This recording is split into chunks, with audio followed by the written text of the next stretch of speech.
The brothel that nearly took down a prince. To Her Majesty's government, I write this under threat of death. That's not a conspiracy theory. That's a real message delivered by a British journalist in 1889, one who dared to publish a story that connected underage boys with the Crown, Victorian London, cobblestone streets, top hats, horse-drawn carriages. And beneath all that civility, a secret brothel. Boys as young as 15, clients in silk coats, clients with titles, clients with royal blood. The address? 19 Cleveland Street. It was a modest townhouse hiding an empire of exploitation, where telegraph messengers were pimped out to the upper crust of British society. These weren't just horny aristocrats with loose morals. These were lords, cabinet ministers, and, if the rumors were true, Prince Albert Victor, grandson to Queen Victoria and second in line to the throne. When the truth threatened to surface, the British government panicked. Witnesses vanished. Suspects escaped the country. Reporters were silenced. And the public, they were spoon-fed lies. This is the story of the Cleveland Street scandal. A tale so filthy, so damning it was buried by the Crown itself. But you can only bury rot for so long, before the stench rises back to the surface. Setting the stage, Victorian London's secret vice economy. Imagine a city choking on fog, not just the industrial soot clouding the skyline, but a deeper smog, thick with hypocrisy. This was Victorian London, the capital of the world's greatest empire and a moral theatre where appearances mattered more than reality. Outwardly, it was a city of order and decency, churches packed on Sundays, public hangings replaced by civilized courts, Queen Victoria herself, the poster matron of prudish virtue. But peel back the curtain, and you'd find a second London, a world of shadows, whispers, and appetites too vile for daylight. At its heart was a secret economy, thriving, invisible, and brutally organized. The poor sold what little they had, their bodies, their silence, their children, and nowhere was this economy more grotesquely alive than in the male brothel scene, hidden in plain sight. The boy telegraphers, the British Post Office, in all its bureaucratic glory, had no idea it was staffing brothels. You see, telegraph messenger boys were paid pennies to sprint through the streets with handwritten messages for London's elite. They were fast, poor, and often orphaned, the perfect prey. Soon, some boys were offered extra work, deliveries of another kind. Rent boys, trained, pimped, rotated, passed from hand to hand in quiet drawing rooms with drawn curtains and stuffed envelopes. And the clientele? Not drunk dock workers or street thugs. No, they wore silk gloves. They arrived in carriages. They were titled men, lords, earls, members of parliament, and sometimes royals. Everyone in power knew it was happening. They just didn't care until someone got caught. The discovery, a boy's tip-off, and a brothel exposed. His scandal didn't erupt with a dramatic raid or a royal outburst. It started with pocket change. A 15-year-old telegraph messenger named Charles Swinscow showed up to work one morning with more money than his entire month's wage. When questioned, he didn't lie. He confessed, because Charles wasn't just delivering messages anymore, he was delivering himself. Extra work at 19 Cleveland Street. Swinscow told investigators he was earning extra cash at a private address, 19 Cleveland Street, a tidy townhouse in a quiet part of Fitzrovia. But it wasn't a boarding house. It was a male brothel, organized, discreet, profitable, run by Charles Hammond, a former telegraph boy himself, now a well-dressed predator with a book of names and a house full of children for rent. The boys weren't homeless. They weren't kidnapped. They were groomed, slowly, usually starting right in the post office, offered tips for special deliveries, then invited for private appointments. And before they knew it, they were trapped in a system built to devour them. They catered to wealthy men, some arriving in gilded state carriages, others dispatching footmen to collect their chosen companion like a luxury parcel. But this wasn't just covert indulgence. It was performance, orchestrated encounters, brutal entertainments, and whispered requests so depraved they never made it into the court transcripts. The names start falling. Swinskow named names, and when detectives dragged in more boys, those names began repeating, one after another. Lord Arthur Somerset, equerry to the Prince of Wales, the man in charge of royal horses, and apparently young stable hands of another kind. Henry Fitzroy, Earl of Euston, accused of storming out of the brothel after realizing the boys inside were underage. He later sued a newspaper and won. That didn't make him innocent, it made him powerful. But one name wasn't written down, only whispered. Prince Albert Victor, known to friends as Eddie, grandson to Queen Victoria, heir presumptive to the throne. Multiple boys described a high-born gentleman with delicate features and a stammer who came with guards and was always quiet. Police never wrote his name in their reports, but the implication hung in the air like rot under a fresh rug. And then, silence. Detective Abberline, one of Scotland Yard's best, had enough testimony to bring down half the House of Lords. Instead, the case vanished. Charles Hammond, the pimp, fled the country unbothered. He was tipped off before arrest. Lord Somerset privately warned. He escaped to the south of France, never saw a jail cell. Witnesses stopped talking, records disappeared, and the royal name buried. The government had made its choice: protect the predators, abandon the boys. It wasn't about justice, it was about containment.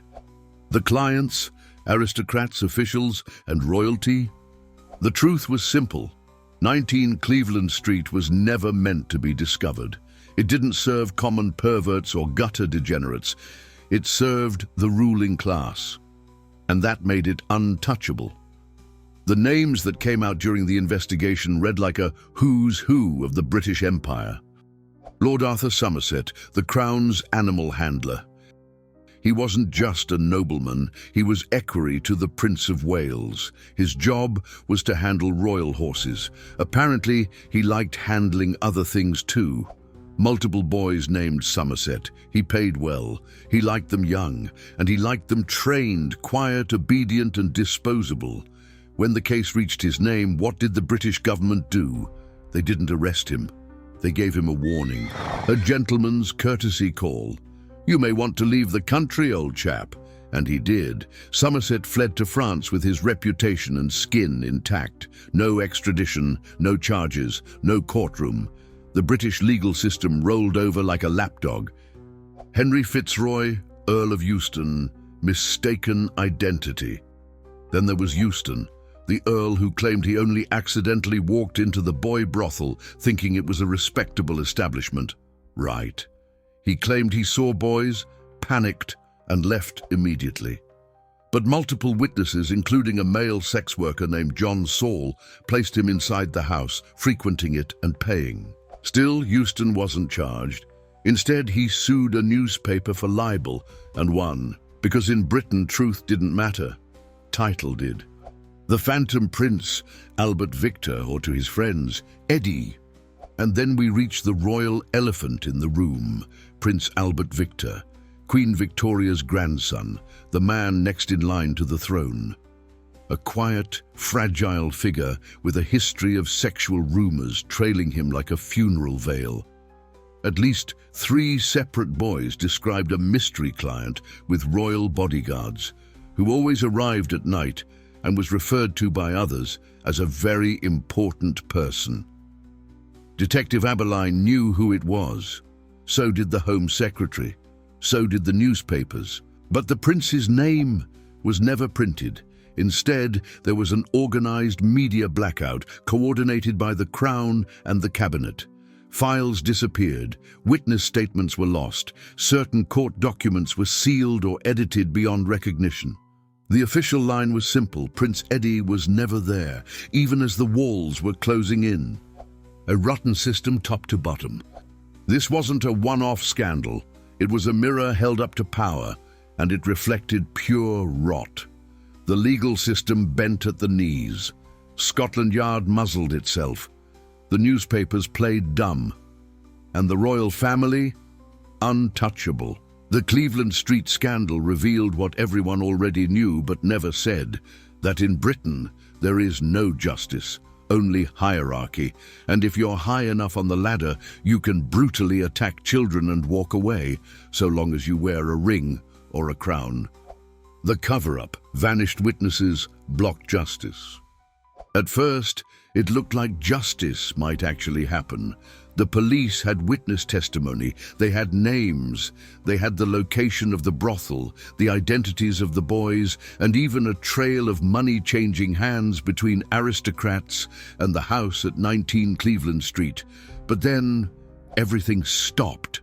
Like a puppet show with its strings yanked, the investigation collapsed, not from lack of evidence, but because it had hit a wall made of royal marble and ministerial lies. The system starts eating itself. Detective Frederick Aberline, a man with a reputation for chasing monsters like Jack the Ripper, found himself hamstrung. Every time he tried to push forward with charges against the clients, his superiors intervened. Key example: Lord Arthur Somerset. Aberline submitted a request for a warrant. The Crown Prosecution Service sat on it for weeks. Behind closed doors, cabinet ministers and royal advisors debated whether arresting Somerset might create undue embarrassment. Eventually, the decision was made. Let him leave. No arrest, no trial, just a gentleman's exile. He sailed for France and then moved on to Algeria. There, he lived a quiet life, protected, untouched, a predator with a passport, not a prison cell. Missing witnesses and missing files. Meanwhile, some of the boys who had initially cooperated with police vanished, not killed, not violently. That would have been too obvious. They were simply dispersed, sent away, bribed, threatened. A few were quietly re-enlisted into Labor Corps or shuffled off to colonies. Even more damning, entire files vanished. Court records, witness transcripts, even detective memos from the early stages of the investigation, gone. Some journalists claimed the Home Office had intervened directly, ordering documents sealed for national security reasons. Translation: protect the monarchy at all costs. The newspapers that didn't print the truth. And then there was the press, the last supposed watchdog. Except this dog had already been muzzled. In 1889, libel laws in Britain were brutal. You could be jailed for accusing someone of immoral conduct, even if it was true, unless you could prove it beyond doubt in court. And how do you prove anything when the evidence is locked away or destroyed? Newspapers got the message. Most of them printed only vague references to a certain house on Cleveland Street and allegations of immoral activity involving persons of social standing. They dropped heavy hints, but no names. Some slipped in coded language: high-placed patron, close associate of the royal family, a nobleman of exceptional rank. Everyone knew who they meant, but no one dared say it. The one paper that tried and paid the price. The North London Press, a smaller independent newspaper, did what the Times and Telegraph wouldn't. They printed the name Prince Albert Victor. Not as a confirmed fact, but in the form of a question. A sly line of text. Was a certain royal personage present at the house in question? Within days, the editor received a legal summons. A libel suit was prepared, threats were made, the article was pulled, the story retracted. Other journalists took note: speak out and you'll be ruined. The silent choreography of suppression. The Cleveland Street cover-up wasn't sloppy, it was precise, surgical, ruthless. The courts refused to prosecute the clients. The police were stonewalled by their own chain of command. The newspapers choked on fear and censorship. The monarchy issued no comment, and never would. It wasn't just a cover-up. It was a coordinated national performance, a slow-motion ritual to protect the idea of the British Empire from the ugliness rotting at its core. Because if the public ever believed that their kings, lords and ministers were paying to brutally attack children, what else might they start questioning? Public whispers and press panic. You'd think a scandal involving royal-adjacent predators and trafficked teenage boys would rip through the public like wildfire. But this was Victorian England, a nation trained to look away when the upper class misbehaved, and to whisper, not scream, when they smelled blood. Still, even a muzzled press couldn't fully contain the stench of Cleveland Street, because once the working class figured out what was happening, they didn't forget it. They couldn't. Reading between the lies. Throughout 1889 and 1890, newspapers danced a nervous waltz.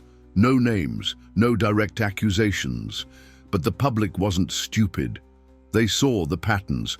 Why was Lord Arthur Somerset allowed to vanish overseas? Why were none of the clients arrested when the brothel boys named them by title? Why did a royal aide resign suddenly and silently? Why were witnesses disappearing like smoke? Every time a newspaper slipped in a veiled line about a nobleman of exceptional rank, Londoners connected the dots. The scandal was dubbed the affair of the telegraph boys.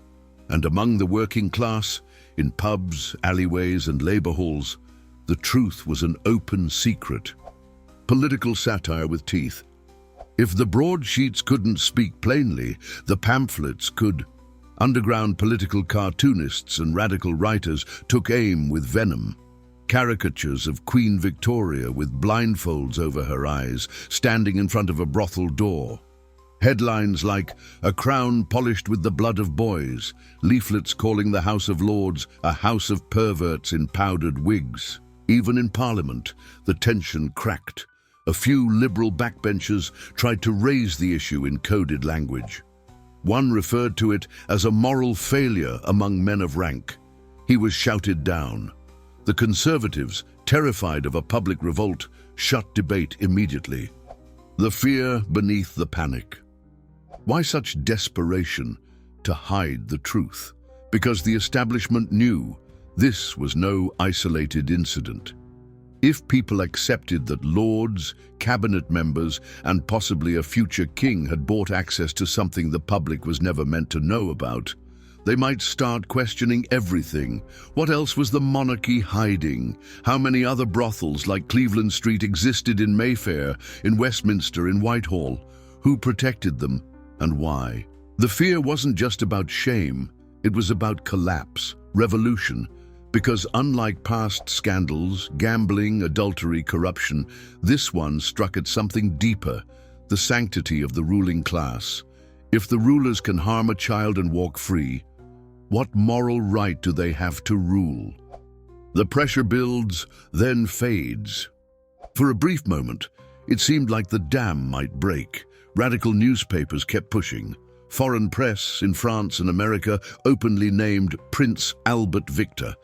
Even Oscar Wilde, in private circles, mocked the crown's moral purity in connection to a certain Fitzrovia address. But it didn't last. By mid-1891, the scandal was dead in the press. The boys were forgotten, the names were cleared. Charles Hammond, the brothel owner, died quietly abroad. Lord Somerset lived out his days in Europe. And Prince Albert Victor? He died in 1892, young, sickly, and never officially linked to anything. History wiped its hands clean. What they hid? Power, class, and the privilege to exploit. This wasn't about sex, not really. It wasn't even just about exploitation of minors, or the brothel, or a few deviant aristocrats with twisted desires. Cleveland Street was about power, about who's allowed to break the rules, and who gets destroyed for following them. Victims were easy to ignore. Let's start at the bottom. The boys of 19 Cleveland Street weren't protected by law. They weren't protected by class. They were expendable. Most of them were poor, uneducated, and utterly replaceable. Telegraph messengers made less than £1 a week. They lived in slums. Many were orphans. Some were as young as 13 when they were recruited. And when they were no longer useful, they were discarded. No counseling, no compensation, no justice. The boys were rented out like livestock, and no one, not the courts, not the papers, not the crown, gave a damn what happened to them afterward. The aristocracy's built-in alibi. Meanwhile, the men who paid for those bodies lived in a different world entirely. If you had a title, a trust fund, or a family crest, you weren't just above suspicion, you were above the law. Lord Euston, Lord Somerset, possibly a literal prince. Not only did they walk free, they were shielded. Their names were struck from reports, their testimonies ignored. They were allowed to flee the country with their reputations mostly intact. This wasn't a one-off favor, this was standard procedure, because the British elite had, and still has, an invisible force field made of money, bloodlines, and silence. The empire was built on secrets. Cleveland Street didn't just reveal that powerful men took advantage of children. It revealed that the entire imperial machine knew how to absorb those abuses, deflect the fallout, and move on, untouched. Because the British Empire wasn't just about trade routes and railroads, it was about maintaining appearances. Everything, from the courts to the press to the police, existed to protect the idea of a just and moral British society, even if the reality was rotten to its core. Expose that rot too loudly, you risk destabilizing the entire fantasy, so they buried it. They always bury it. Nothing has changed, only the names. The horror of Cleveland Street didn't die in 1889. It mutated, then reappeared. Decades later, Britain would face the Elm Guest House scandal, the Kincora boys' home abuse, and more recently, high-level disturbing acts against the most vulnerable people in our society. Cases tied to politicians, celebrities, even members of the royal family. Each time, the same dance. Whispers, panic, then silence. Oh, by the way, just in case anyone's listening, I'm not depressed. I love life. And definitely not planning on any suspicious accidents, if you catch my drift. And across the ocean, Jeffrey Epstein built a modern Cleveland Street of his own. Yachts instead of townhouses, private jets instead of carriages. But the formula remained unchanged. Exploit the powerless, protect the powerful, burn the evidence. How close it came to shaking the throne. The monarchy survived barely, because for a brief, flickering moment in 1889, the illusion cracked and the British Empire looked vulnerable. Not from foreign invasion or revolution, but from the truth. The prince at the center of the fire. Prince Albert Victor, Queen Victoria's beloved grandson, was never tried, never accused in court, never publicly named in the broadsheets, but behind closed doors, he was radioactive. In government circles, the whispers were louder than any headline. One official even wrote in a private letter that the situation was far more perilous to the crown than anything since the Gordon riots. Why? Because if it had gone public, if it had been proven that the heir to the British throne had visited a brothel full of trafficked boys, the monarchy would have crumbled. Not just his reputation, the entire institution, and they knew it. So the machinery of empire moved like clockwork. Files vanished, witnesses silenced, journalists threatened, and Prince Albert Victor dead of pneumonia just 2 years later, at 28. A young royal buried before the scandal could ever touch him. His death was mourned, his record was sanitized, his name scrubbed clean. The price of silence. No justice was served. The boys were never compensated, the clients were never punished, the press moved on, the courts played dumb, the crown never blinked, and what was learned? That if your blood is blue, and your bank account is full, and your last name appears on a crest instead of a criminal file, You can get away with anything, even disturbing acts against the vulnerable, even trafficking, even treason against truth itself. Why it still matters. Cleveland Street isn't just a Victorian horror story, it's a template for Epstein's Island, for modern cover-ups, for every time the rich and powerful close ranks to protect their own. And it's a reminder that even in nations that claim to be civilized, moral, and free, there's always a Cleveland Street hiding just beneath the surface. You just haven't found it yet. So the next time you hear someone say, things like that don't happen in civilized society, remember Cleveland Street. Remember the boys no one protected. And remember that when power is threatened, truth is the first thing to die. If this kind of dark history makes your skin crawl and your curiosity spiral, subscribe to Twisted Facts Vault for more stories they tried to bury. Because what they hide, we dig up.